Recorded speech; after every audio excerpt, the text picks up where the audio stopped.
Nama lengkap beliau Muhammad bin Abu Bakar bin Sa'ad bin Haris Az-Zur'i Ad-Dimishqi, orang Damaskus, Suriah.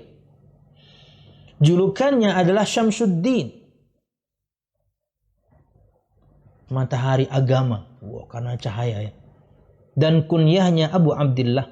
Ia dikenal dengan Ibnu Qayyim Al-Jauziyah.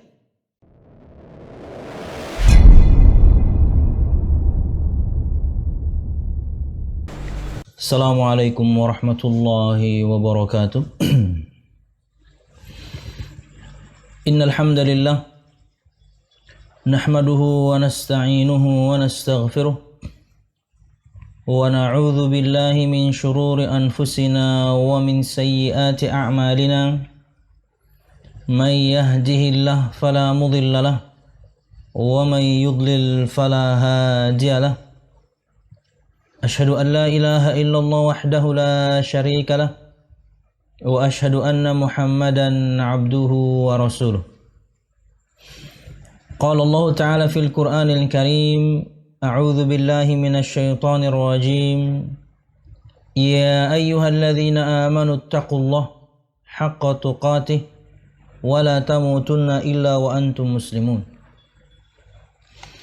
Ya ayuhan nasu attaqu rabbakumul ladzi khalaqakum min nafsin wahidah wa khalaqa minha zawjaha wa batha minhuma rijalan katsiran wa nisaa'a wattaqullaha alladzi tasaaluna bihi wal arham innallaha kana 'alaikum raqiba.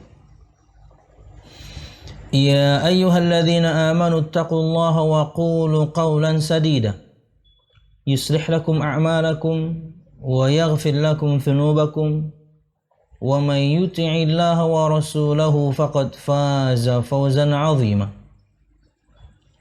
Fa inna asdaqal hadithi kitabullah wa khairal hadi hadi Muhammadin sallallahu alaihi wasallam wa syarrul umuri muhdatsatuha fa inna kulla muhdatsatin bid'ah wa kulla bid'atin dhalalah wa kulla dhalalatin finnar, amma ba'd.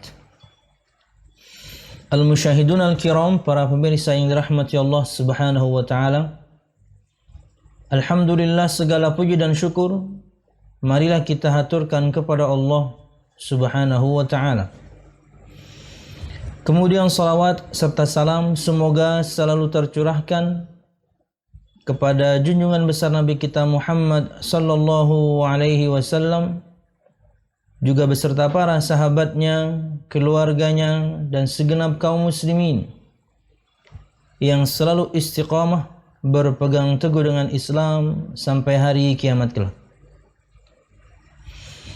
Al-musyahidun al-kiram, para pemirsa yang dirahmati Allah subhanahu wa ta'ala, pada kesempatan malam hari ini insyaallah kita ingin membahas satu kitab dari karya Al-Imam Ibnul Qayyim Al-Jauziyah rahimahullah ta'ala,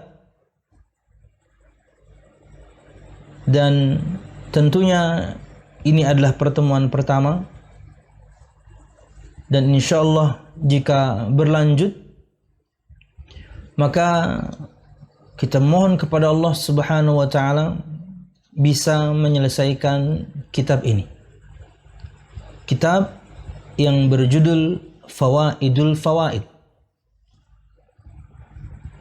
Al-musyahidun al-kiram, dan yang kita baca ini sudah ditahqiq oleh atau diteliti oleh Syekh Ali Hasan Al-Halabi hafizahullah ta'ala. Dan siapapun di antara pemirsa yang ingin memiliki terjemahannya, maka seperti ini tampilannya dari pustaka Imam Asy-Syafi'i. Tentunya setelah ulun membaca, belum semuanya juga tentunya, sepertinya tidak semua bab akan ulun baca.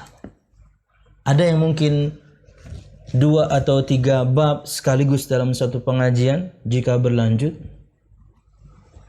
Ada yang kemudian mungkin bisa jadi dalam satu pengajian yang mungkin satu, yakni tema saja. Karena sebagian di antaranya yakni ulun rasa, sudah dibahas di pengajian-pengajian yang lain. Entah itu berkaitan dengan bab akidah atau ibadah, atau kemudian yakni ada pembahasan tafsir juga di sini. Ada keterangan sabda Nabi Muhammad SAW juga di sini. Artinya yang ulun rasa, entah dari Ustadz Banjarmasin, khususnya ulun atau yang lain, sudah mereka bahas, mungkin ulun akan skip supaya kemudian ada faedah yang lain yang bisa kita tambahkan di bab yang lain. Maka al-musyahidun al-kiram, sebagai muqaddimah dari Syekh Ali Hasan Al-Halabi, dan tentunya juga tidak ulun baca semuanya, beliau menyebutkan buku ini sangat menakjubkan. Sesuai judulnya, Fawaidul Fawaid. Tentunya judul aslinya Al-Fawaid. Judul aslinya Al-Fawaid. Tapi dalam kitab tersebut, Al-Imam Ibnul Qayyim Al-Jauziyah tidak menyusunnya layaknya kitab-kitab yang lain. Tidak menyusun bab, tidak menyusun tema pada setiap bab. Karena memang satu kitab yang disebutkan di sini dengan istilah yang genrenya seperti ini, mengambil faedah, mengambil hikmah, entah itu dari firman Allah, sabda Nabi Muhammad, pengalaman pribadi, hubungan sosial dengan masyarakat, itu rata-rata memang acak. Nah, Syekh Ali Hasan Al-Halabi, beliau di antara yang mengurutkan, lalu kemudian beliau kumpulkan yakni tema-tema tauhid di bagian depan, tema-tema faedah hikmah di balik ayat-ayat tertentu di bagian tafsir, tema-tema berkaitan dengan keterangan dari satu sabda Nabi Muhammad SAW di bagian hadis, bahkan ada usul fikih juga di sini. Beliaulah yang kemudian mengurutkan hingga kemudian tertata rapi seperti yang kita lihat sekarang. Karena karangan genre Al-Fawaid, Imam Ibnu Khuzaimah juga punya, imam-imam yang lain juga punya. Dan seperti itu memang biasanya acak. Tidak seperti karangan buku-buku fikih gitu ya. Oh jelas yakni bab per bab, pasal per pasal dari awal sampai terakhir, mau karangan siapapun tertata rapi sama kurang lebih. Bab air dulu, kemudian bab wudu, bab sholat, bab mandi, macam-macam. Sebelum mandi, bab mandi, sebelum sholat, bab mandi, bab sholat, sampai bab jihad misalnya. Kalau kitab genrenya Al-Fawaid, di mana si pengarang yang berkarya dengan kitab ini mengambil hikmah dari satu firman Allah, sangat mungkin kemudian yang dia ambil, yang dia hasilkan tidak ada di buku tafsir yang lain. Atau ketika dia menerangkan satu sabda Nabi Muhammad SAW, mengambil hikmah dari satu sabda Nabi Muhammad SAW, juga belum diterangkan oleh ulama yang lain. Dia hanya mengambil hikmah, faedah dari firman Allah, sabda Nabi Muhammad, pengalaman pribadi, perkataan seorang alim. Makanya kemudian acak. Syekh Ali mengurutkannya. Kata beliau, buku ini sangat menakjubkan. Sesuai judulnya Fawaidul Fawaid. Buku ini memang mengandung manfaat yang amat banyak dan penuh dengan materi ilmiah yang langka didapatkan umat. Karena memang unik. Bahasanya cukup. Dan kita tahu Al-Imam Ibnu Qayyim Al-Jauziyah, kalau bisa kita katakan spesialisasi beliau itu tentang amalan hati. Rata-rata kitab beliau itu tentang amalan hati. Bahasan-bahasan beliau dalam karangan-karangannya itu tentang hati dan jiwa. Tapi ingat, beliau menguasai banyak disiplin ilmu, sama seperti gurunya Syekhul Islam Ibnu Taimiyah. Tapi banyak karangan beliau itu berkaitan dengan tazkiyatun nufus, Makanya ini diantaranya sebenarnya juga adalah bagian dari tazkiyatun nufus. Kitab-kitab tazkiyatun nufus. Cuman akidahnya ada, tauhidnya ada, ibadahnya ada kalau tidak salah juga. Lengkap. Kan seperti itu ya tahapan untuk ilmu ya. Akidah, rukun iman, kemudian lebih mendalam dalam perkara akidah, tauhid kepada Allah Subhanahu wa taala. Karena kalau orang kemudian sudah cinta Allah Subhanahu wa taala, dia pasti menghamba dengan cara yang benar. Dari mana kemudian dia tahu cara beribadah yang benar? Mesti tingkatan yang keduanya sudah dia pelajari. Apa itu? Ibadahnya bagus. Sesuai tuntunan Nabi Muhammad sallallahu alaihi wasallam. Entah itu sebab ibadahnya, jenisnya, jumlahnya, caranya, waktunya, tempatnya, lengkap. Tauhid dan akidah pondasi kuat, ibadah kemudian sesuai tuntunan, maka ini level lanjut. Level 3-nya. Level pengsucian hati dan jiwanya. Mungkin kalau di kalangan orang luar dengan kajian tasawuf istilahnya. Kita sebutkan dengan istilah tazkiyatun nufus. Bab-bab pengsucian hati dan jiwa. Ada di sini dan memang di bagian akhir juga. Karena memang ini spesialisasinya Imam Ibnul Qayyim. Yaitu bahasan-bahasan tentang hati dan jiwa. Oke.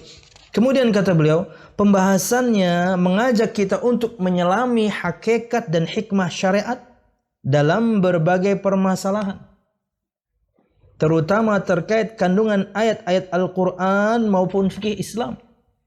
Dengan tetap memfokuskan pada hal-hal rinci yang amat jarang diketahui kebanyakan orang. Karena unik memang bahasannya. Jadi dalam kitab ini, siapapun yang membacanya, ulun sangat sarankan siapapun di antara pian yang menyaksikan sekarang untuk membelinya, ini saya katakan sangat murah lah ya. 100 ribuan itu sangat murah untuk lautan ilmu seperti ini. Sangat murah. 140 apa 50 gitu. Murah lah. Jadi mahal handphone kita lah. Dengan begitu banyak faedah, dengan begitu banyak manfaat. Dan disebutkan di sini oleh Syekh Ali Hasan untuk menyelami hakikat dan hikmah syariat. Jadi lebih mendalam lagi untuk kita semuanya memahami Islam. Dengan membaca kitab ini yang tentunya ini level lanjut. Oh Ustaz, kami kan baru pemula. Semua kita kan juga sudah belajar. Kita belajar akidah dengan Ustaz Fulan. Mendalam perkara akidah khususnya tauhidnya dengan Ustaz Fulan yang lain. Kemudian fikih ibadah dengan Ustaz yang lain. Oke, kita semua pelajari. Sekarang bab tazkiyatun nufusnya. Bab pengsucian hati dan jiwanya. Lebih menyelami lagi makna dari firman Allah sabda Nabi Muhammad sallallahu alaihi wasallam. Kemudian kata beliau, saya Ali Hasan Al-Halabi hafizahullah taala, tentunya untuk sebagian atau banyak ustaz tentunya di Indonesia, khususnya asatidzah salafiyin, bertemu dengan beliau ini per 2 tahun, mudah saya tidak salah, karena setiap tahun itu ada daurah, ada penataran, pengokohan, pemantapan para dai 300-400 orang setiap tahun yang hadir. Di tahun ini misalnya beliau dan teman-teman beliau yang datang, Syekh Ali dan yang lain dari Jordania, maka di tahun berikutnya para masyayikh dari Madinah. Seperti itu terus. Jadi kan kurang lebih ya kita bertemu setiap 2 tahun. Yang kita sayangkan tahun ini tentunya tidak ada. Biasanya di bulan Juli. Tapi ya karena kondisi seperti sekarang ya tidak ada daurah. Tentunya belum meninggal saja. Beliau belum meninggal saja. Tentunya ada yakni kebanggaan untuk menuntut ilmu langsung kepada beliau. Karena beliau di antara murid seniornya Syekh Muhammad bin Nasiruddin Al-Albani rahimahullah ta'ala. Ulun ingat sekali nasihat kolega beliau kali itu yang hadir juga di daurah, Syekh Musa Al-Nasr rahimahullah ta'ala. Beliau mengatakan, jika datang kepada kalian seorang yang alim, datang ke kota kalian, datang ke negeri kalian seorang yang alim, betul-betul alim, seorang ahli agama yang takut kepada Allah Subhanahu wa ta'ala, maka kalian harus mendatanginya. Kalian harus punya waktu untuk mendatangi kajiannya. Kalian harus punya waktu, menyisihkan uang untuk mendatangi pengajiannya. Makanya ketika setiap tahun misalnya ada Syekh Abdul Razak bin Abdul Muhsin Al-Abbad hafizahumullah subhanahu wa ta'ala datang ke Indonesia, kan yang datang dari penjuru Indonesia. Karena memang nasihat itu melekat kepada tulabul ilm. Jakarta dekat, 1,5 jam doang. Naik pesawat tentunya. Dekat. Yang datang ulama besar. Punya waktu? Punya. Duit? Minjem. Sebagian alhamdulillah punya. Datang. Kata Syekh Musa Al-Nasr, suatu saat nanti ketika dia meninggal, ada satu kebanggaan yang luar biasa di hati Anda pernah menuntut ilmu dengan ulama sekaliber itu. Dan tentunya ulun pribadi merasakan itu.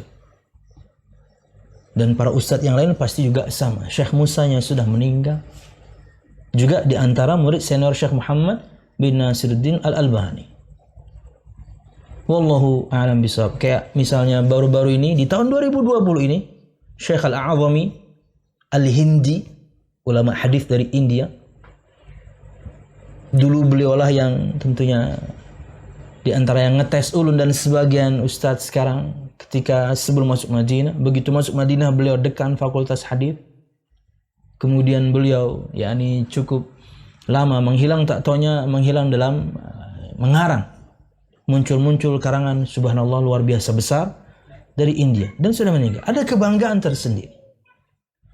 Nah, kata beliau, saya Syekh Ali Hasan Al-Halabi menyusun kembali sistematika buku ini agar pembaca dapat dengan mudah memahami ide yang disampaikan oleh penulisnya. Karena beliau acak. Semuanya adalah lautan hikmah. Dari firman, dari sabda, dari pengalaman beliau pribadi. Dari menuntutnya beliau kepada para ulama di zamannya. Tapi hikmah. Cuman acak. Maka beliau ingin urutkan. Untuk itulah saya menyusunnya dari bab akidah, bab tafsir, bab hadis dan seterusnya. Bahkan ada usul fikih juga. Karena di dalam kitab aslinya yang belum dita'liq, belum diteliti, kita akan bahas juga sekarang.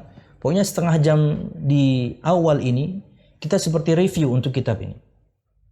Tidak ada susunan sistematika terperinci seperti itu hingga kemudian membuat para pembaca sulit menyimpulkan gagasan utama yang ada di dalamnya. Makanya Syekh membantu kita. Itulah di antara gunanya para pentahqiq, para peneliti kitab. Kitab Talbis Iblis yang juga kita bahas di pengajian besok ya, Bit? Besok subuh ya, Talbis Iblis. Beliau juga kemudian yang tahqiq. Dalam artian meneliti dari mungkin periwayatan yang mungkin ada periwayatan yang lemah dari Imam Ibnul Jauzi. Ada mungkin dari kitab tersebut kata yang perlu dikasih harokat agar kemudian pembaca tidak salah paham. Itulah gunanya tahqiq. Dan yang kita baca adalah yang sudah ditahqiq. Yang Anda akan baca, kalau Anda memilihnya, yang sudah ditahqiq. Lebih mudah untuk kita memahaminya. Wallahu a'lam bishawab. Kemudian berkaitan dengan kitab Fawaidul Fawaid dan juga penulisnya. Poin pertama berkaitan dengan keistimewaan kitab Al-Fawaid atau Fawaidul Fawaid.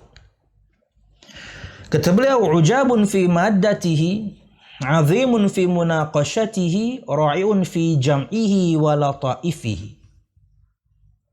Lam yurattibuhu muallifuhu ala nasaqin muayyan aw ala nahjin mubayyan wa ka'annahu ja'alahu mustawda'an lit-ta'ifil ilmi wa dhara'ifil ma'arifi allati la yajidu laha baban fi kitabin au unwanal muallif. Unwanan li muallifin. Kata beliau, perhatikan halaman 3 untuk siapapun di antara Anda yang mengikuti pengajian dan memiliki terjemahannya. Materi yang terdapat dalam kitab ini, Al-Fawaid, ujabun fi maddatihi. Ajib, luar biasa. Kemudian azimun fi munaqashatihi, agung, besar. Maksudnya adalah dalam munaqashahnya, ulasannya. Membahas hati, membahas jiwa, harus dalam. Membahas hakikat syariat. Membahas hakikat dari syariat Islam. Firman Allah, sabda Nabi Muhammad sallallahu alaihi wasallam. Ra'iwan fi jam'ihi wa lataifihi. Petikannya, hikmah-hikmah yang terkandung di dalamnya sangatlah indah. Kata beliau, Imam Ibnu Qayyim disebutkan tidak menyusun kitab ini dengan sistematika atau metode tertentu, sehingga seolah-olah ia merupakan kompilasi dari nukilan-nukilan ilmu keislaman serta pengetahuan secara umum yang langka didapati. Makanya tadi ulun sebutkan acak. Nukilan beliau hikmah, nukilan beliau tentang hikmah firman A. Nukilan beliau tentang hikmah dari hadis B. Nukilan beliau tentang bagaimana beliau misalnya mengambil faedah dari Syekhul Islam Ibnu Taimiyah. Acak, tapi belum sampaikan semua. Sementara itu beliau sendiri tidak menemukan peletakan dan judul yang cocok untuk tiap-tiap pembahasannya. Jadi bisa dikatakan bahwasanya kitab Al-Fawaid yang asli sebelum Fawaidul Fawaid merupakan sebuah kitab yang menghimpun beragam ilmu dan kesimpulan hukum yang disajikan secara tidak runut, acak, random. Itulah tugas pentahqiq Syekh Ali Hasan Al-Halabi. Wallahu a'lam bishawab. Dan disebutkan istilah Al-Fawaid disebutkan di sini. Fa idza 'urifa dzalika wa dhahar wa bana wa ishtahar fa innal fawaida fi 'urfil muallifin huwa al-kitabul ladzi yajma'u katsiran min asy-syawaridi wad-daqa'iq allati yudrikuha al-'alimu aw yastanbituha minan nususi aw minal waqi'i aw minhuma ma'an khilala tajribatihi at-tawilah wa mu'anatihi asy-syakhsiyyah wa ihtikakatihi al-mustamirri bil ilmi wal ulama wa musahabatil kutub.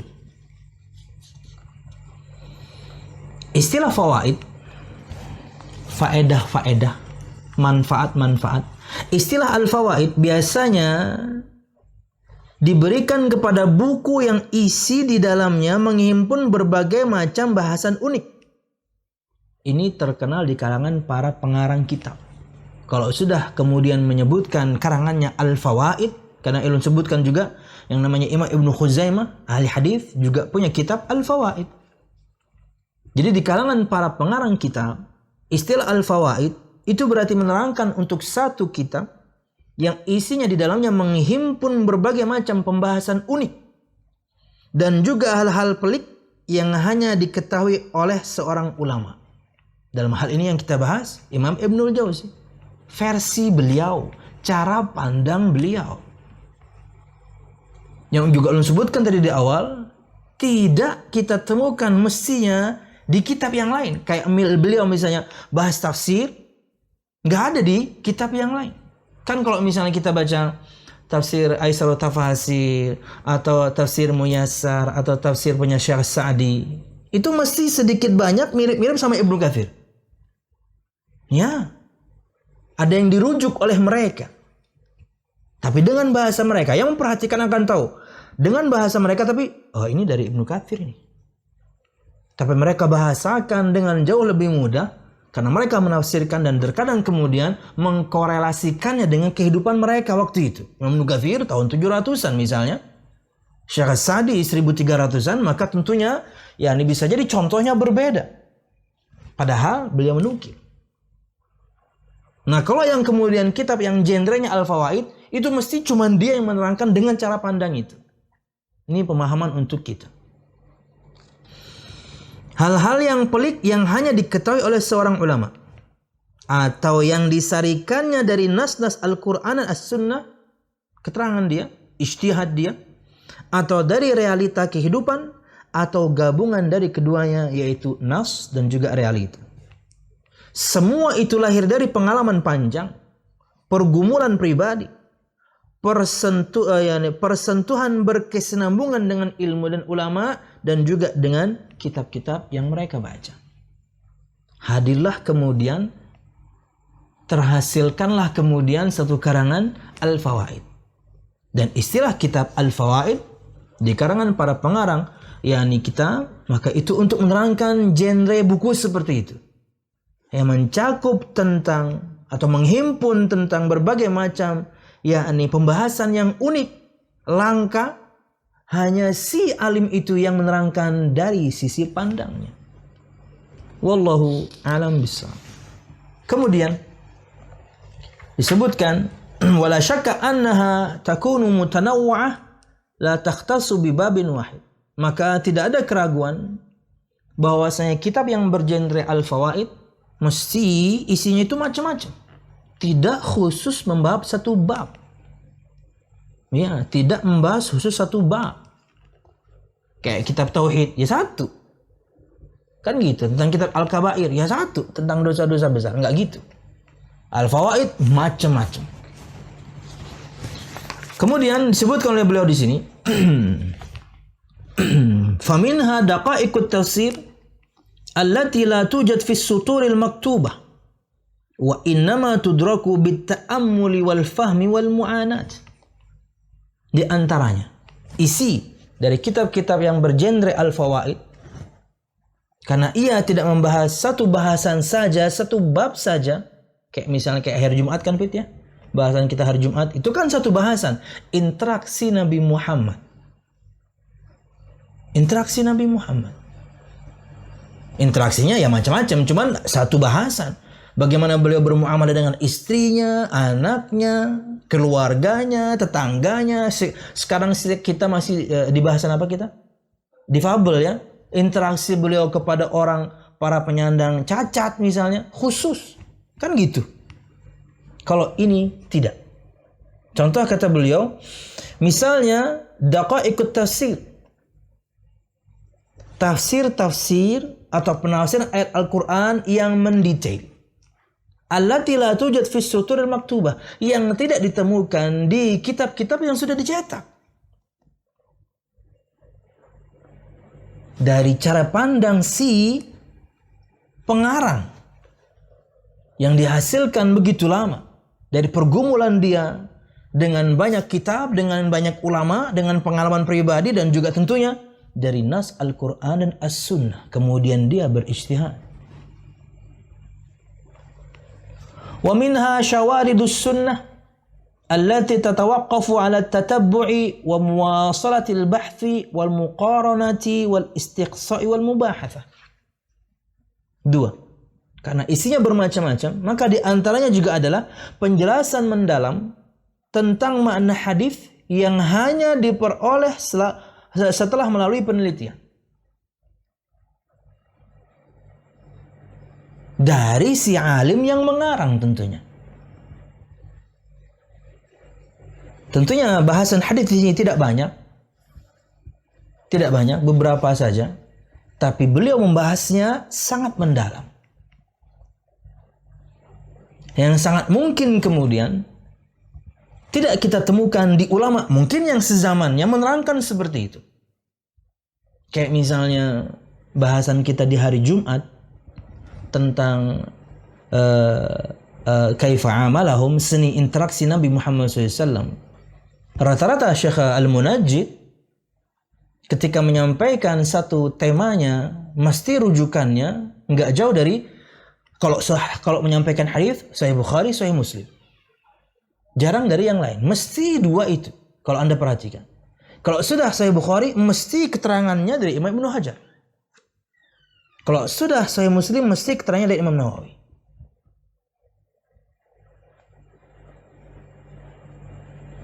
Dan terkadang kita memang tidak temukan keterangan itu di yang lain, versi mereka. Itulah para ulama. Karena penelitian yang lama, pergumulan yang lama dengan kitab, dengan guru, dengan teman, mereka menelurkan hikmah-hikmah. Wallahu a'lam bishawab. Kemudian, wa minha fawaidut tajribah wal ihtikaki bin nas wa ma'rifatu a'rafihim wa madhahibihim al-mukhtalifah wa anmati sulukihim. 3. Karena kita tahu genre kita al-fawaid tidak menerangkan atau membahas satu bahasan saja, maka di antaranya juga adalah pengalaman-pengalaman unik si pengarang, hasil interaksi bersama masyarakat, pengenalan terhadap keragaman tradisi dan kecenderungan sosial mereka, serta seluk-beluk perilaku mereka dibahas dalam kitab yang genrenya Al-Fawaid. Dihasilkan dari interaksi pengarang dengan masyarakat. Lalu dia mengambil hikmah. Dan kita tahu bahwasanya kalau sudah berkaitan dengan masyarakat, makanya kita tahu ada satu kaidah al-adatu muhakkamah. Adat itu bisa kemudian menjadi hukum karena setiap tempat punya adat istiadat. Selama tidak bertentangan dengan syariat, maka dia bisa jadi hukum. Urf, biasanya juga kita sebutkan istilah urf. Si alim yang kemudian menelurkan, menghasilkan hikmah di balik interaksi dengan masyarakat sekitarnya. Wallahu a'lam bishawab. Dan lain-lain. Beliau sebutkan di sini banyak. Wa fi kullil majalat al-madhkura daraba Ibnu Qayyim bisahmin wafirin wa jara fi halbati sibaqi wa midmarihi ila al-ghayah. Wa faza biqasabati sabqi fa'abda fi kulli ma tanawalahu min quwwatil fahmi wa kamalil istinbati warusukhil ilmi. Dalam semua kriteria tersebut yang kita sebutkan tadi, ada tafsir yang dalam, nggak ada di kitab yang lain. Ada penjelasan yang dalam dari sebuah hadis, nggak ada di karangan ulama yang lain. Ada hikmah kemudian dari hasil bagaimana dia berinteraksi kepada orang lain. Dia telurkan semuanya dalam kitab yang genrenya seperti ini. Kata beliau, Syekh Ali menerangkan, dari semua kriteria tersebut, Imam Ibnu Qayyim rahimahullah ta'ala menunjukkan bahwa dia memang mumpuni di dalamnya. Memang ulun sebutkan tadi di awal, rata-rata kitab beliau tentang hati dan jiwa. Tapi beliau menguasai juga banyak bidang ilmu. Kayak Imam Ahmad juga. Menguasai 8 bidang ilmu. Bukan cuma kemudian ahli hadis, no. Ilmu yang lain dia juga jago.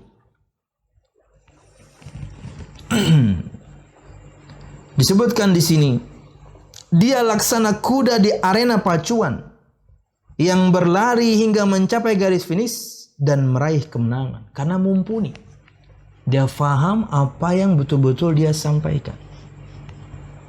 Yang jadi masalah beliau menyampaikannya acak, makanya kita alhamdulillah mendapatkan sebuah karangan yang sudah diteliti, ditahqiq, dalam artian bukan cuma kemudian hal-hal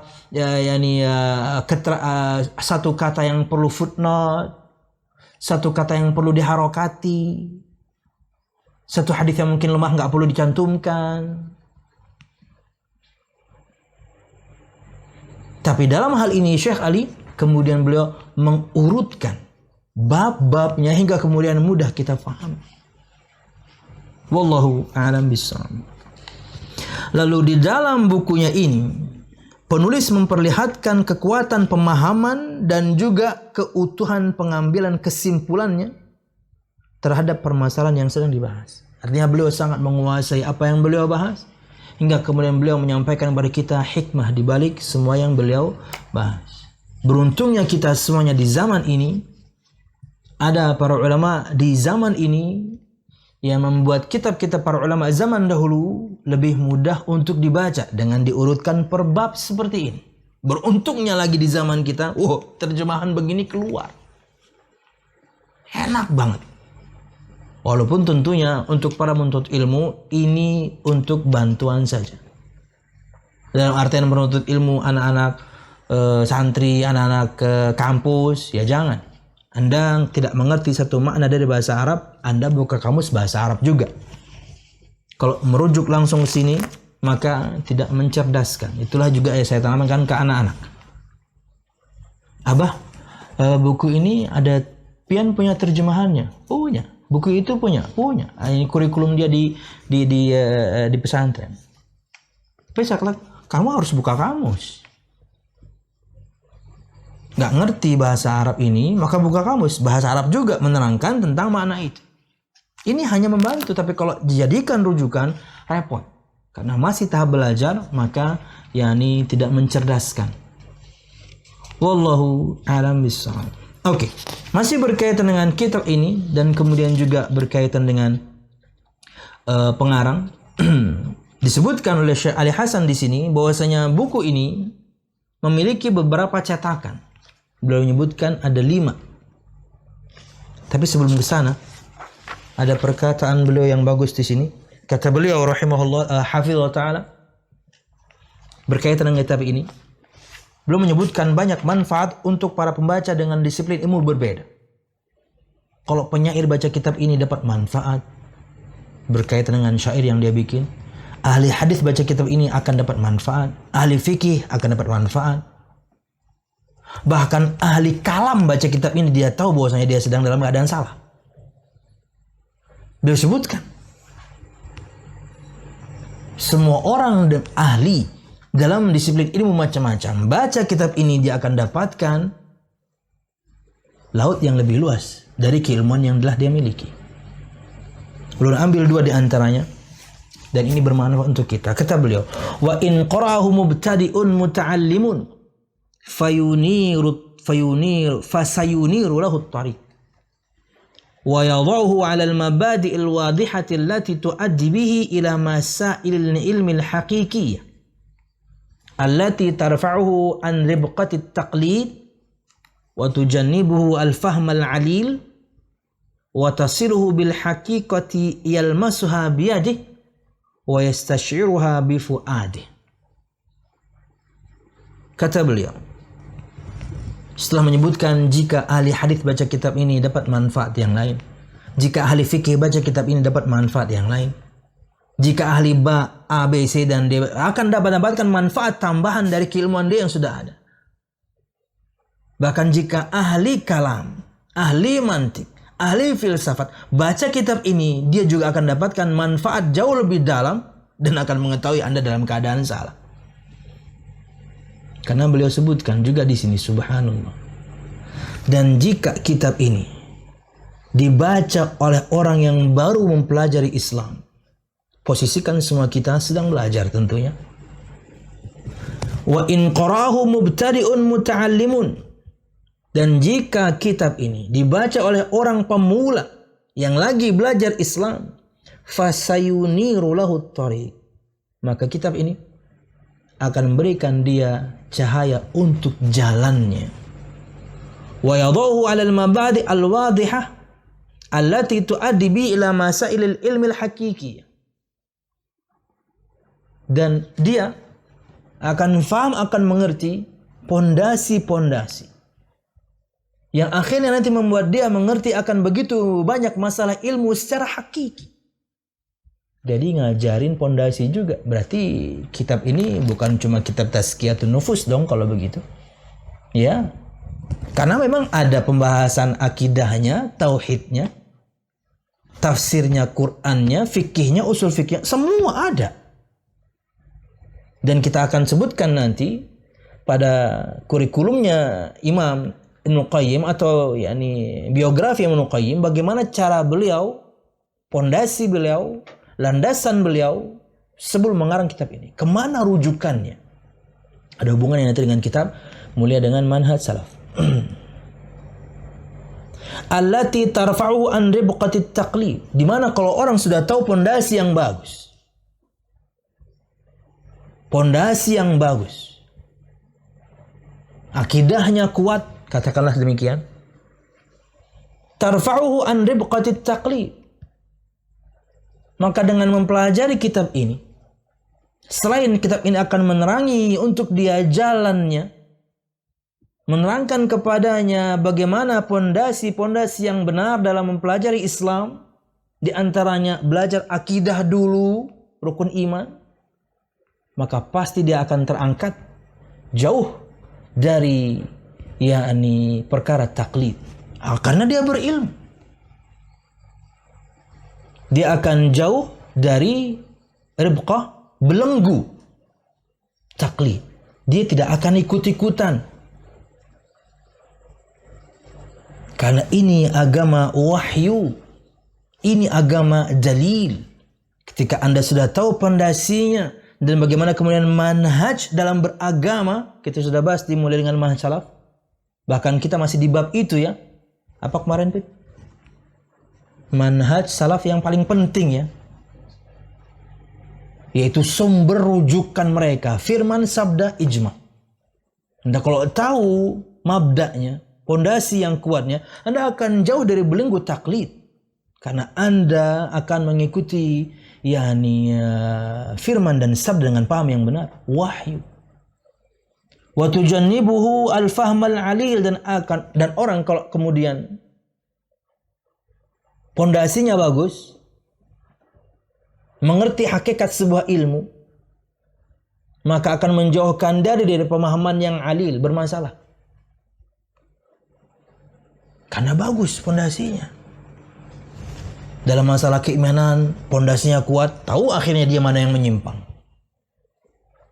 Dalam masalah bagaimana kemudian menyikapi orang yang melakukan dosa besar, tahu dia pondasinya, akhirnya adil dia dalam bersikap. Jauh dia dari pemahaman yang salah. Kenapa? Pondasinya kuat. Kayak kemarin misalnya, ikhwah kita, mudahan dia nonton juga sekarang, bagaimana ketika dia bikin jurnal berkaitan dengan satu hal, mengharuskan dia membaca banyak buku-buku filsafat. Dan dia mengatakan bahwasanya saya betul-betul Ustadz sekarang terpengaruh. Maka ulun katakan, kamu baca buku-buku filsafat untuk kemudian karya atau untuk menghasilkan S2-mu, jurnal untuk menghasilkan S2-mu.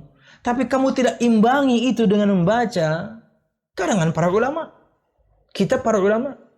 Kan Anda harus baca nih.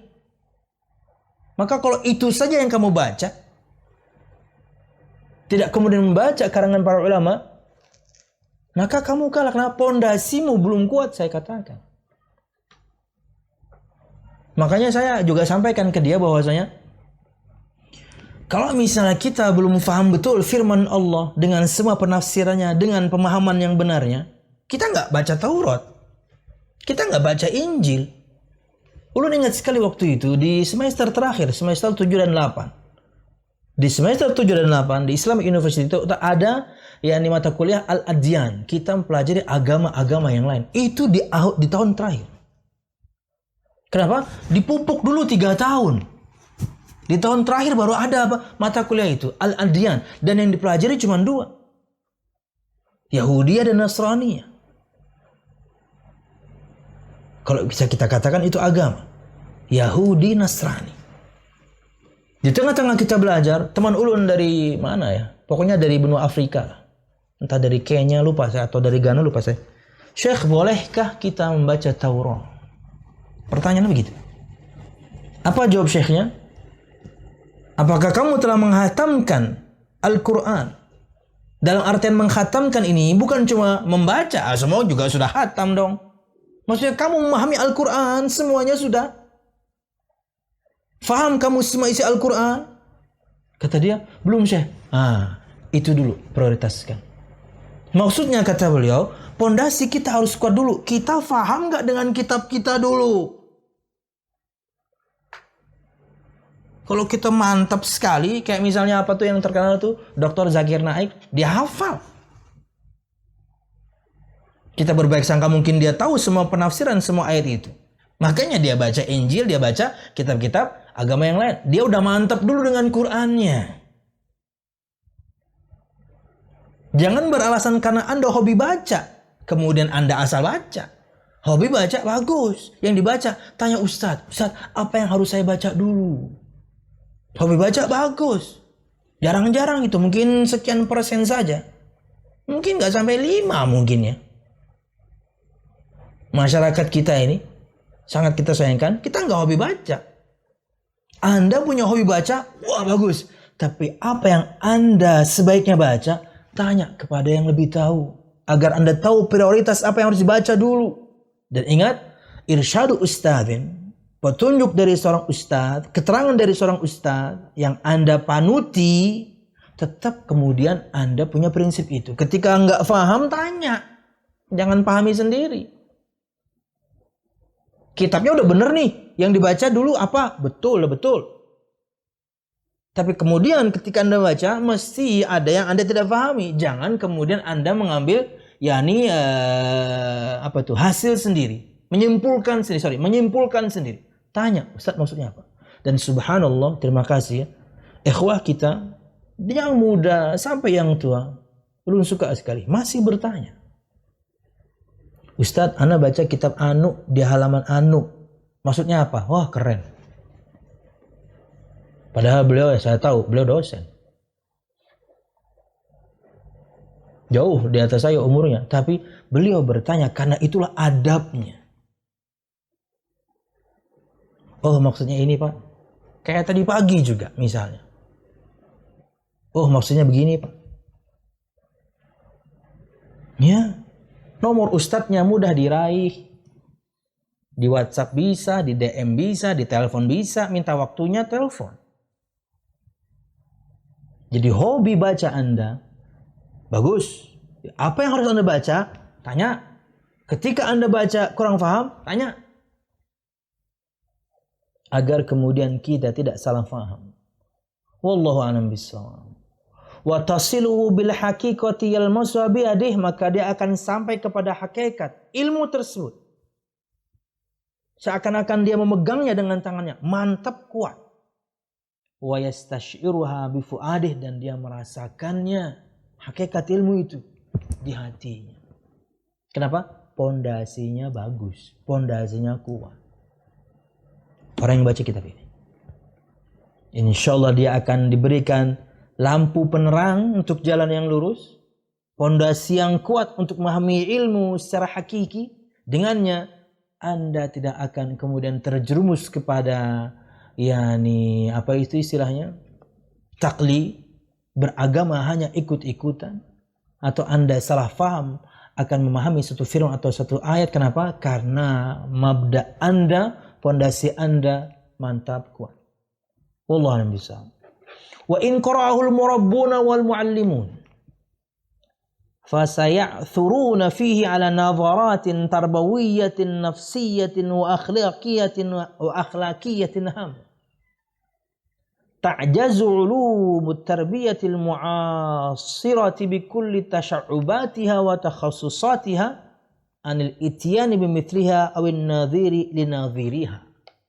Dan kalau yang membaca kitab ini adalah para pendidik, para pengajar, para ustadznya, niscaya mereka akan sampai kepada begitu banyak nadharat, teori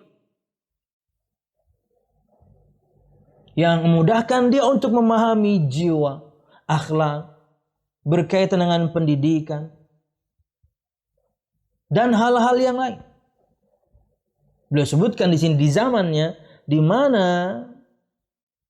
pendidikan al-mu'asirah yang modern di zaman itu dengan semua caranya menyampaikan tidak bisa mendatangkan seperti yang didatangkan oleh Imam Ibnu Qayyim al-Jauziyah. Jadi untuk para ustadz pun, para muallim, para murabbi, kitab ini akan memberikan kita begitu banyak manfaat. Teori-teori penting seputar jiwa, teori-teori penting seputar akhlak. Karena memang kekhususan Imam Ibnu Qayyim al-Jauziyah dengan semua karangannya. Wallahu a'lam bishawab. Kemudian disebutkan tadi berkaitan dengan cetakan, disebutkan oleh Syekh Ali, kitab ini memiliki beberapa cetakan. Ada 5 beliau sebutkan. Dan Syekh Ali mentahqiq ini sudah 25 tahun yang lalu disebutkan. tahqiqan beliau ini. Udah lama ya. Beliau menyebutkan ada 5 yakni terbitan, tema terbitan. Dan di antara yang terbaik kata beliau adalah yang dipublikasikan oleh Al-Fadhil Al-Husain Ayyad Sa'id, seorang dosen dari Fakultas Adab Universitas Al-Qadhi Iyad di Marrakesh. Di mana itu ya? Oh, di Maghrib, di Maroko. Itu yang terbaik. Meskipun terbitan dari Dar Al-Ma'arif ini sudah bagus, tapi ia masih membutuhkan beberapa penyempurnaan. Itulah tugas Syekh Ali untuk mentahqiq kitab ini. Di antaranya ulun sebutkan ada 7 yang beliau lakukan di sini. 1, pengukuhan keotentikan naskah dan pemberian harokat pada beberapa redaksi yang dinilai perlu dikasih supaya orang nggak salah baca. Dan Syekh Ali dan yang lain yang dari Jordan gitu ya, pokoknya non Saudi gitu ya, kalau sudah ceramah itu terkadang ada unsur sastra dalam bahasa yang beliau sampaikan. Jadi kalau kita meleng sedikit selesai itu, apalagi melengnya banyak, tidur namanya itu, ayo hilang udah. Harus betul-betul dengarkan dengan seksama. Na'at, man'ud, sifah mausuf. Beliau ketika mensifati sesuatu itu kadang-kadang 3, 4, sampai 5 kata untuk mensifati satu kata. Waduh, itu artinya apa ya? Beliau. Makanya saya ingat sekali cerita dari Ustaz Ahmad Zainuddin Hafizahullah Ta'ala. Bagaimana ketika beliau ingin Ustaz Firanda menerjemahkan ceramah beliau dan beliau terjemahkan selesai. Apa kata Ustaz Firanda? Syekh at'abtani. Engkau bikin saya repot. Kenapa? Susah. Makanya ketika di Masjid Imam Syafi'i gitu ya, ada Syekh datang, Syekh Ramadan. Kemudian terjemahkan. Oh, saya berani. Kenapa? Orang Saudi. Enak, gampang, mudah. Enak, gampang, mudah apa itu? Mudah lah. Makanya saya berani dengerin, catat, terjemahkan. Beda kalau sudah dari luar. Makanya belum menyebutkan di sini, di antara yang beliau lakukan adalah beberapa harus dikasih harokat supaya orang tidak salah paham. Pembagian pembahasan ke dalam beberapa paragraf dan beberapa sub pembahasan. Makanya kita dapatkan secantik ini kemudian urutan babnya. Penomoran setiap judul pembahasan. Takhrij terhadap sebagian hadis yang redaksinya disebutkan tapi tidak begitu jelas uraiannya. Pasti beliau terangkan di footnote. Ini riwayat siapa, kemudian derajatnya apa, beliau terangkan. Kayaknya sudah kita dapatkan selengkap ini. Buku aslinya nggak gitu. Penyebutan referensi yang menjadikan rujukan penulis, beliau sebutkan lengkap supaya ilmiah. Karena seperti itulah yang namanya bahasan ilmiah. Informasi terkait status atau derajat hadis beliau terangkan, ini lemah, ini sahih. Tugas peneliti. Kemudian pencantuman judul asli maupun judul tambahan pada setiap bab dan sub bahasa. Wallahu a'lam bishawab. Belum bahas kita ini ya. Masih muqaddimah. Enggak apa-apa, kita muqaddimah aja dulu ya. Karena kita sekarang akan masuk sedikit berkaitan tentang penulis. Kita akan masuk mengenal sedikit tentang ini penulis yaitu Imam Ibnu Qayyim Al-Jauziyah rahimahullahu taala.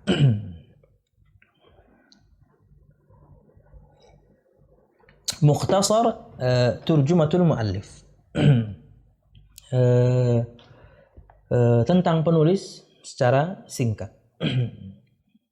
Al-Imam Al-Jalil Ibnu Qayyim alamun min a'lami ulama'il kitabi was sunnah wa manarun min manaratil haq fi hadyihi isyrakun wa nurun wa rahmah falaqad hayya radhiyallahu anhu, disebutkan dengan radhiyallahu sini, li rabbih wa kitabi rabbih wa sunnati khatamin nabiyyin hayat as-siddiqin wasyuhada yaftahu qalbahu lin-nur li'annahu la yuhibbu an yahya illa fin-nur.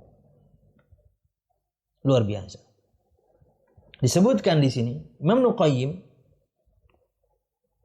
adalah seorang ulama terkemuka. Sebutkan di sini nama beliau. Belum. Nama beliau nanti setelah ini lebih detail. Yang berpegang teguh kepada Al-Quran dan As-Sunnah. Ia merupakan salah satu manar, mercusuar. Manar al-haq, mercusuar kebenaran. Makanya banyak orang nggak suka gitu ya. Makanya banyak orang tidak suka dengan beliau, apalagi dengan gurunya Syekhul Islam Ibnu Taimiyah. Karena mereka ya 11-12. Dan di kitab ini tentunya kita akan dapatkan bagaimana kedekatan beliau dengan gurunya. Karena tidak sedikit beliau menukil perkataan gurunya Syekhul Islam Ibnu Taimiyah. Yang juga tentunya memiliki kelebihan yang sama. Karena bisa jadi hebatnya Imam Ibnu Qayyim Al-Jauziyah menguasai begitu banyak disiplin ilmu ya karena gurunya begitu. Karena gurunya begitu. Ia merupakan salah satu pengibar panji kebenaran, mercusuar. Tahu ya, mercusuar. Dan karenanya pantas jika dijuluki Al-Imam Al-Jalil, yaitu imam besar dalam sejarah Islam. Dalam keilmuan Islam, Petunjuk ulama ini memancarkan cahaya dan rahmat. Sebelum bahas kitab Talbis Iblis yang kita akan bahas besok, ulun terfikir untuk membahas Ighathatul Lahafan yang mirip-mirip sebenarnya, Ighathatul Lahafan. Tapi lebih repot sepertinya karena lebih dalam pembahasannya.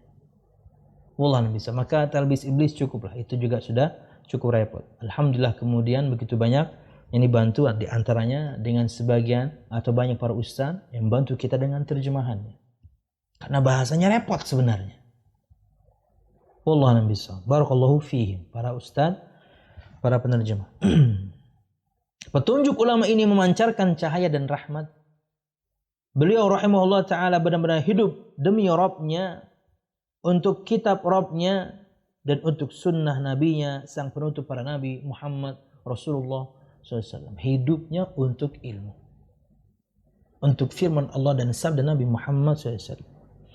Ia hidup sebagaimana hidupnya para siddiqin dan syuhada. Luar biasa. Siddiqin, Abu Bakar Siddiq. Beliau membuka hatinya untuk memberikan cahaya, karena dia tidak suka hidup kecuali dalam cahaya. Cahaya ilmu. Dan ilmu ini cahaya. Maka kita harus tahu dari mana kita mengambil cahaya kita masing-masing. Ilmu bisa datang dari siapapun, tapi berguru kita harus milih. Kemudian kata beliau, Asya yuhattimu tawaghit asy-syirki wa asnamal wathaniyah. Ini kenapa beliau enggak disukai. ويدمر تلك الحصون التي شيدتها شهوات الطغاة البغاة من أحلاس الرمم ورادة الإثم في ردغة المواخير عاش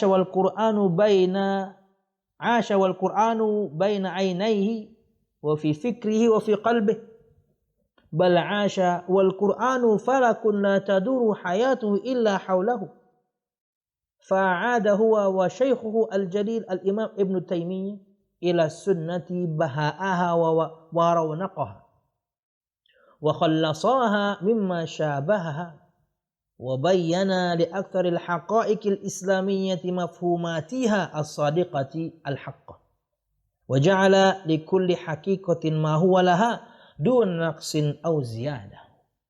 Berikut kita akan sebutkan bagaimana beliau dan gurunya Imam Qayyim guru beliau Syekhul Islam Taimiyah, mereka menghancurkan kesyirikan.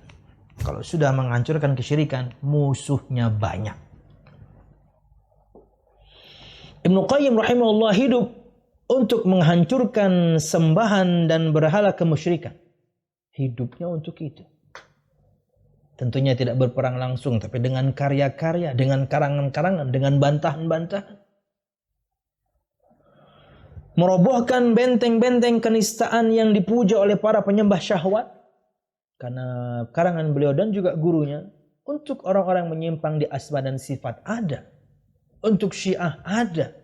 Untuk ahli kalam ada. Bantah semuanya. Dirobohkan semuanya. Benteng-benteng kenistaan yang dipuja oleh para penyembah syahwat dan pelaku dosa di dalam lumpur kenistaan.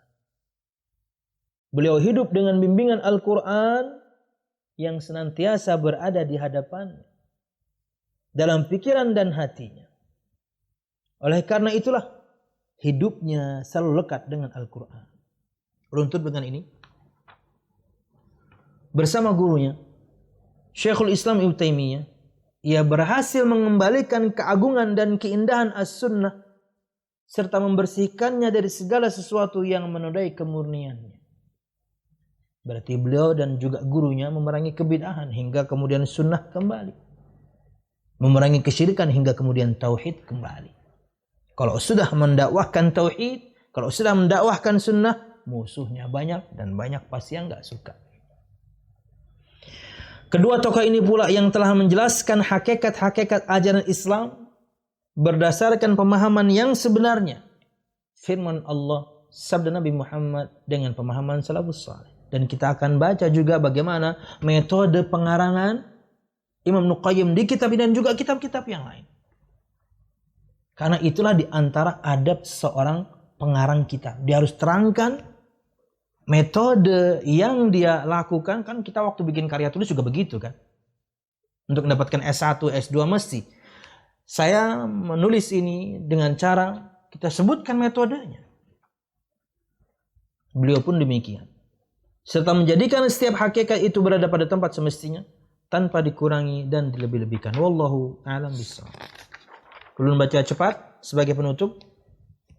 Nama lengkap beliau Muhammad bin Abu Bakar bin Sa'ad bin Haris Az-Zur'i Ad-Dimishqi, orang Damaskus, Suriah. Julukannya adalah Syamsuddin, matahari agama. Wow, karena cahaya ya. Dan kunyahnya Abu Abdillah. Ia dikenal dengan Ibnu Qayyim Al-Jauziyah. Al-Jauziyah sendiri adalah nama sebuah sekolah yang dikelola ayahnya. Karena beliau memang berguru pertama kali kepada ayahnya. Itulah kenapa semua kita, hei para ayah, dan juga hei para ibu, madrasah pertama anak-anak kita, itu kita. Khususnya ibu. Bapak juga. Ibu itu guru, bapaknya kepala sekolah lah. Itu madrasah pertama. Imam Ibnu Qayyim dilahirkan pada tanggal 7 Safar 691 Hijriah. Ia tumbuh di dalam sebuah keluarga yang dinaungi ilmu dan kemuliaan. Memang keluarga ilmu ya. Mula-mula beliau menuntut ilmu dari ayahnya sendiri. Dari bapak. Semua kita juga begitu insya Allah. Maka jangan sampai kemudian semua pahala yang harusnya kita miliki sebagai seorang ayah atau ibu diambil oleh semua ustadz dan ustadzah yang ada di sekolah. Kenapa? Karena Anda nggak punya waktu untuk anak Anda. Untuk menamainya, untuk mendengarkannya, mengulangi hafalan aja nggak punya waktu. Apalagi nungguin dia. Wallahu bisa. Jadilah guru pertama untuk anak-anak Anda. Ustadz dan ustadzah itu bisa mengambil semua pahala kalau kemudian sampai baca Qur'annya dari nol, ustaz-ustaz yang mengajarkan. Tidak dari Anda. Rugi kita sebagai kedua orang tua. Mereka membantu, kita intinya. Wallahu a'lam bishawab. Dan tentunya para ustaz dan ustazah, mereka kan juga punya anak. Jadi anak kita sekunder dong.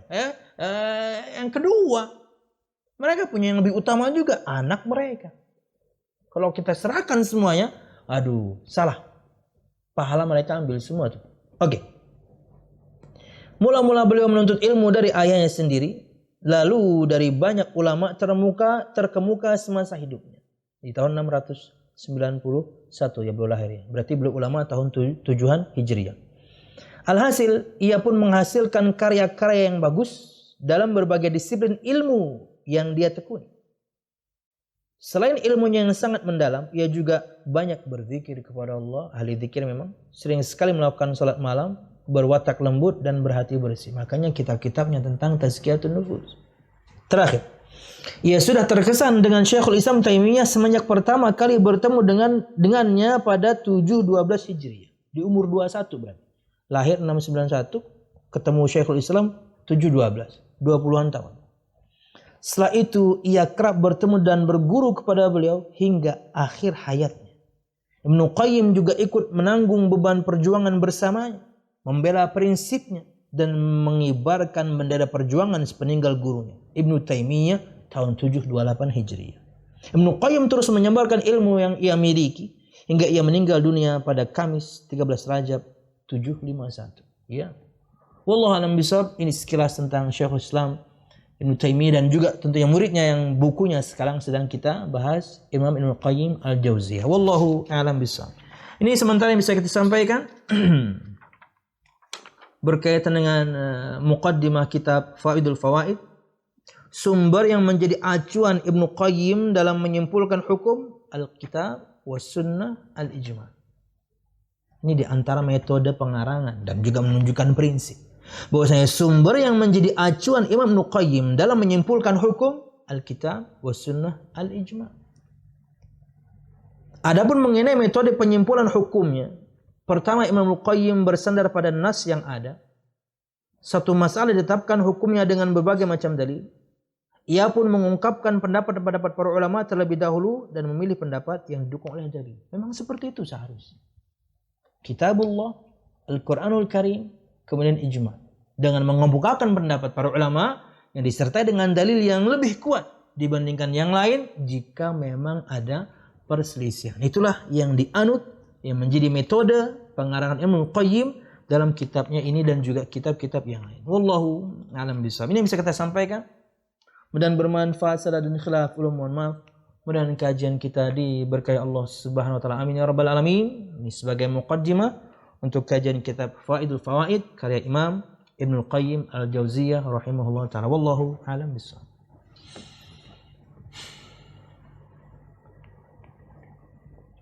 Ini pertanyaan lewat WhatsApp atau gimana nih? Oh, dari situ.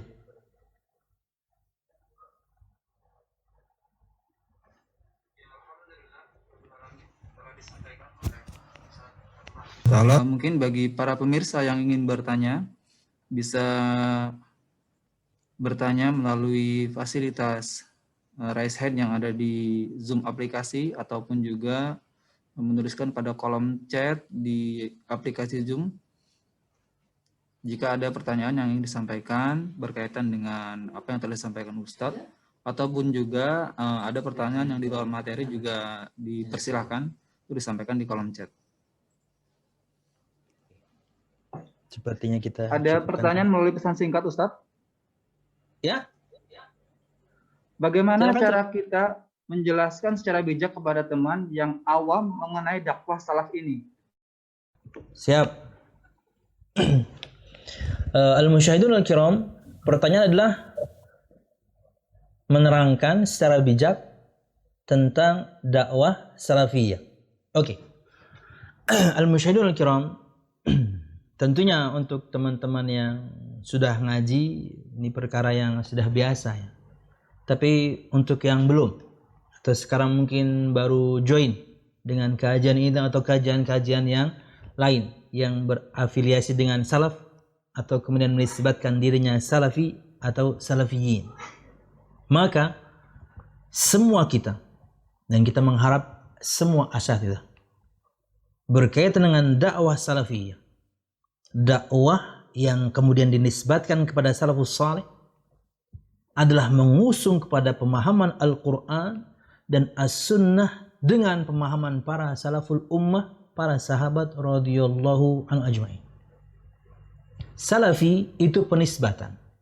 Salaf itu orang yang telah mendahului kita, entah dalam umur, entah dalam keutamaan atau yang lain, umum. Tapi yang dimaksudkan di sini kalau kita kerucutkan, maksud dari salaf di sini adalah Nabi Muhammad itu sendiri dan kemudian 3 generasi terbaik umat ini, sahabat, tabi'in dan tabi'ut tabi'in. Salafi itu penisbatan. Siapapun yang belajar bahasa Arab, ya di ujung itu ya nisbah, penisbatan kepada salafus saleh. Nabi Muhammad itu sendiri, para sahabat, tabi'in dan tabi'ut tabi'in. Walaupun tentunya sering sekali kalau kita kerucutkan itu dengan para sahabat, generasi terbaik umat ini. Jamaknya salafiyun, salafiyin. Ia bukan ormas. Ia bukan organisasi masyarakat. Ia metode. Ia metode dalam memahami agama. Makanya biasa diistilahkan dengan manhaj salaf. Metode dalam beragama, cara beragama Anda, cara beragama kita. Itulah yang didakwakan oleh semua ustadz ini. Bagaimana agar kita semua ini, kita tahu tujuan kita beribadah. Kita tahu tujuan kita diciptakan dan jin untuk menyembah Allah. Maka bukan cuma ikhlas. Harus sesuai dengan tuntunan. Maka cara memahami firman Allahnya, cara memahami sabda Nabi Muhammadnya harus sesuai dengan pemahaman salafus salih. Jadi dakwah salafiyah adalah dakwah yang mengajak umat untuk merujuk kepada salaful ummah, salafus salih, Nabi Muhammad itu sendiri, para sahabat, tabi'in dan tabi'ut tabi'in. Dalam cara memahami firman Allah dan juga sabda Nabi Muhammad SAW. Lalu bagaimana kemudian dengan ulama berikutnya? Sama. Ulama berikutnya, ulama imam madhab dan selanjutnya sampai bahkan mungkin orang yang 100 tahun yang lalu sebelum kita saja, seperti Syekh Sa'di yang ulun sebutkan tadi. Maka salaf untuk kita. Mereka telah mendahului kita dalam umur. Mereka telah mendahului kita dalam keutamaan. Faham mereka, faham para sahabat radhiyallahu anhum ajma'in. Itulah dakwah salafiyah. Berkaitan dengan kemudian di dalamnya ada oknum yang masih kurang sana sini, dalam semua pengajian pun ada. Manhajnya mesti benar. Metode beragamanya mesti benar. Pelakunya, orangnya belum tentu. A dan B mungkin salah. C dan D pasti mungkin salah. Ada yang kemudian baru hijrah.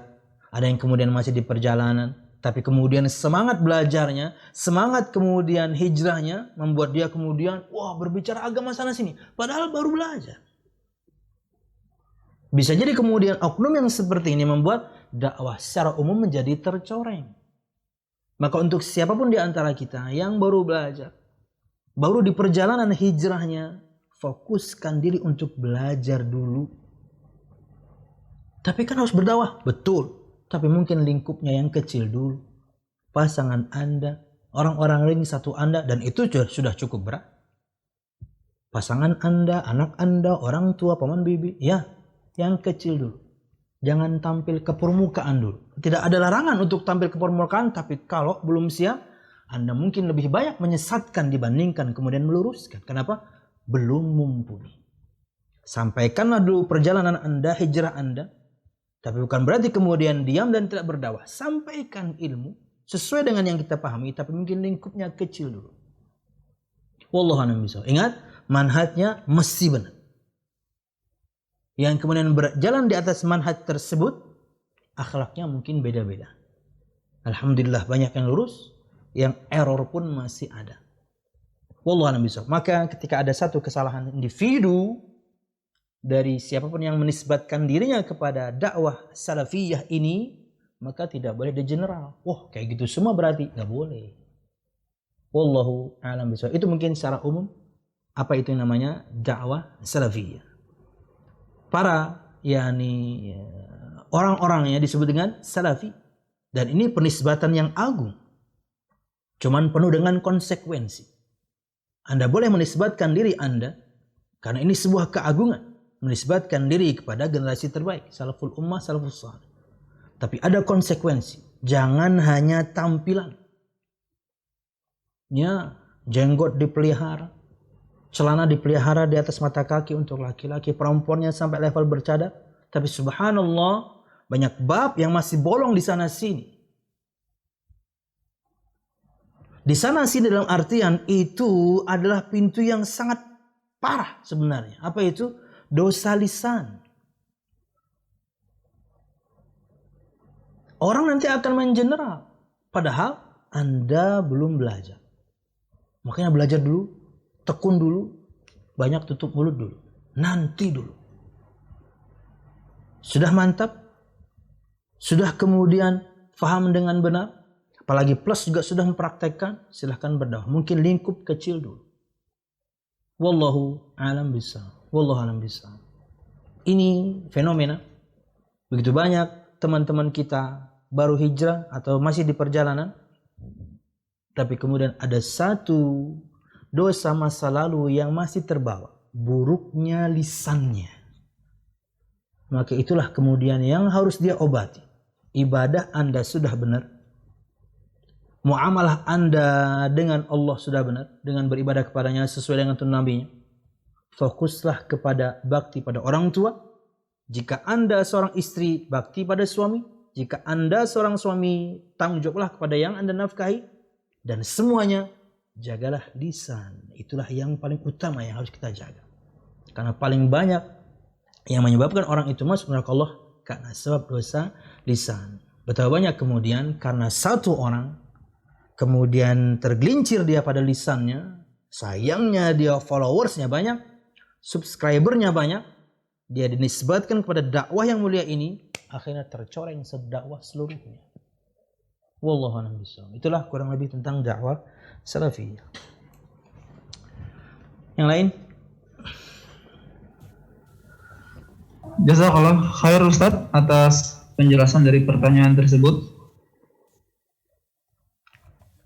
Untuk pertanyaan belum ada yang masuk setelah yang tadi Ustaz. Cuman kami dari tim panitia telah menyiapkan 2 bingkisan. Jika berkenan Ustaz untuk memberikan pertanyaan berkaitan dengan materi yang disampaikan, kepada Ustaz mengenai 2 pertanyaan jika ada. Kemudian ini pemenangnya dapat bingkisan. Kami kirimkan Ustaz. Caranya kepada Ustaz mereka jawab. Oh, mereka jawab di Zoom. Oh, siap. Gampang.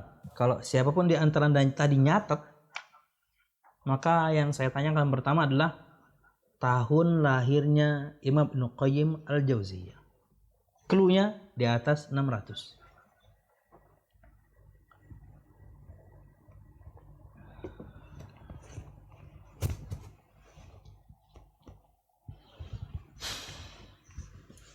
Sudah? Jarang-jarang begini nih. Soalnya kita biasanya kasih kitab aja gitu. Udah, pertanyaan kedua? Pertanyaan kedua. Oke.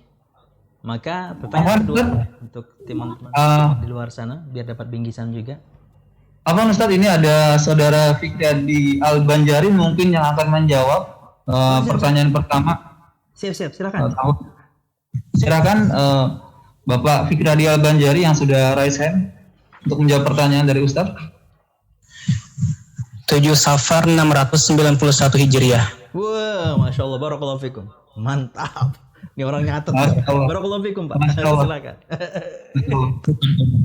Untuk saudara Fikri Adi nanti bisa di-chat ya. Cepet tadi padahal saya ngomong. Tapi tercatat, luar biasa. Jangan-jangan mantan wartawan ya, Pak? Atau Bapak wartawan ya? Barakallahu fikum. Yang kedua,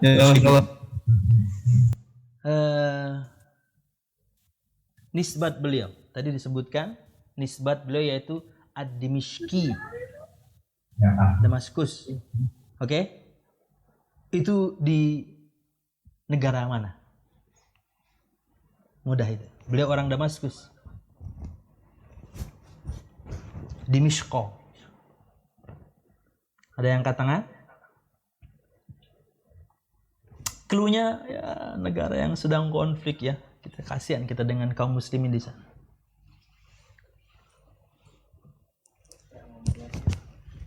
Ada? Oh, ada yang jawab di chat atas nama Muhammad Yasir. Apa sebutannya? Oh iya betul. Barakallahu fikum. Di Suriah ya. Dari beliau orang Suriah, beliau orang Syam, Syami. Muhammad Yasir ya. Barakallahu fikum. Mungkin kita sudah ya. Mudahan bermanfaat pemirsa. Jazakumullah khairan panitia dari kajian Tabalong mengaji ya atau apa nih? Tabalong mengaji? Oh, Tabalong. Oh. Barakallahu fikum untuk panitia Tabalong dan juga para pemirsa semuanya yang juga mungkin mengikuti pengajian ini. Insyaallah muqaddimah saya anggap sudah selesai. Insyaallah pada pertemuan mendatang kita masuk pada bahasan, tapi ingat ulun sebutkan tadi di awal bahwasanya mungkin akan ulun comot-comot. Tidak semuanya ulun baca urutan karena kita ketemunya sebulan sekali. Mungkin ada 2-3 bab ulun jadikan satu pengajian. Karena apa? Mungkin bahasannya berhubungan saja. Itu yang bisa ulun sampaikan dan bermanfaat. Salah dan khilaful, mohon maaf. Mudahan kajian kita diberkahi Allah Subhanahu wa taala. Amin ya rabbal alamin. Subhanakallahumma bihamdika asyhadu an la ilaha illa anta astaghfiruka wa atubu ilaik. Wassalamualaikum warahmatullahi wabarakatuh.